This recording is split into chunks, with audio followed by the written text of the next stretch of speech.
Gary a fantastic result? No, it was an outstanding performance, you know, and what we've been searching for really for most of the season for our home games. You know, we in stages that have played well at home, but we've never really had a complete performance, I don't think. But today I thought it was outstanding effort for the players, and again credit to them that they asked them to try and repeat last week's performance at Morton. I thought they exceeded it today, so very, very happy with them, and credit to them, you know, because apart from me saying we need to keep going, we need to try and get up the league, they're just playing for the professional pride. And I've been in teams where you've got 2 or 3 games to go in a similar situation to we are now, and you didn't mean it, but you sort of subconsciously down tools.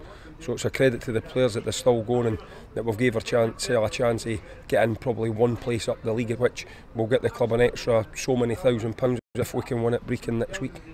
You talked here about the home form. You wanted to finish off in style, and that was a performance. Yeah, listen, I agree with everybody. You know, we've been too inconsistent at home, not enough wins, had leads that we've maybe not held on to. That's things, but I haven't got a clear one thing why the home form has been so different to the away form. If I did, I'd have fixed it by now. So it's something that I know has to be fixed for next season. You know, I do like to look at all the games back and stats and partnerships and stuff like that. It may be that I've been picking the wrong teams or the wrong formations. It may be something that I can't locate, but we know that we need to make it better for next season. I'm well aware of that. And today, you know, 2-0 up again, and I could hear the crowd getting a wee bit edgy because it felt like we were sitting back. We never told them to sit back, but sometimes good teams push you back. And Dundee United are a good team with a lot of good attacking players.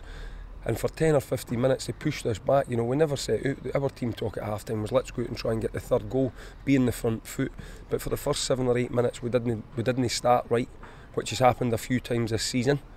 So maybe they can't get praise at half time. Maybe it's making them take their eye off the ball. So I'll have to look at all these sort of things. But the thing is, we rode that wee 7 or 8 minutes, and then it looked like us that were going to score. And I think they could maybe have scored 1 or 2. Jack made a couple of good saves, but I think we could have scored at least double. So very good performance. You've talked previously about the defending. Obviously, that's been, you know, sort of a key to the season so far. 2 clean sheets in a row.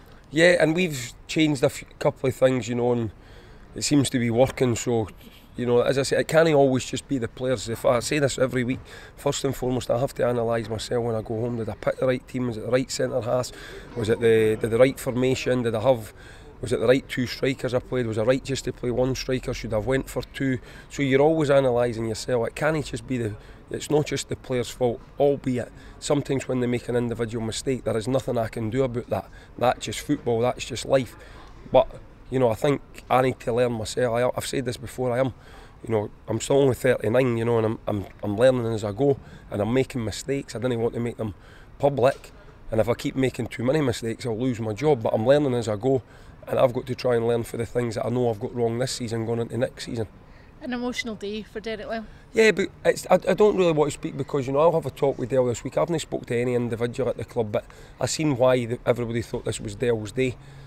Part of the reason that I wanted to get him on at the end, you know, but I couldn't have started him the day after the way that Dobes and Linden had played as a partnership last week. So the plan was always to get Dale on. And Connor, because Connor scored the hat-trick during the week for under-20s, and his 3 goals were for the same area that he scored today. And I'm delighted for the wee man because he's so hard on himself. When he misses the target, misses a shot, he's effing and seeing, and he's kicking the ground, and he's too hard on himself. And because that happens, you're not going to hit the target all the time. So I think just that weight to get lifted off him, because he does class himself as an attacking player, and he's had a few assists. But for him to get off the mark, I think it was good, and his goal was sublime. It was an outstanding goal. I was just going to say that too. It's his first goal, and he maybe not beat it. He maybe score another 30, 40, 50 goals in his career. He maybe not beat that. And I think Linden won goal of the season. They got announced before today, but Linden should be glad that the goal was announced before the game, because if it was after the game, I think Connor would have got the award. Just to come on the pitch, touch, and then to hit that, unstoppable. So I'm delighted for him. That was the last game at home. 1 more game to go away to Brecon, and we'll not be treating it lightly, because, you know, Brecon will be really up for that. Darren will be saying to them, look, we've got one last chance to get this record off our back of going through a season without winning. I went up and watched them against Dundee United, and for the first 46 minutes on Tuesday they were the better team. Dundee got a goal and it changed the game. they're in your face, it's a narrow pitch, they press you, they work hard, and they've gave their manager everything, and they've been unlucky in a lot of games. And our last game up there, we just got a 1-0 result, and I'm not really sure if we deserved it. You know, they probably had deserved a draw, so they're going to be up for it. But what we now have done, we've given ourselves a chance to finish the season with 3 wins in a row. We can maybe try and get 3 clean sheets in a row. Can we try and help Stephen Dobie be the top goal scorer? But more importantly, can we get the club further up the league that will get some much needed money into the club? So there's a lot of things for us, and we won't be taking our foot off the pedal, and we won't be treating Brecon any less than we did Morton and Dundee United.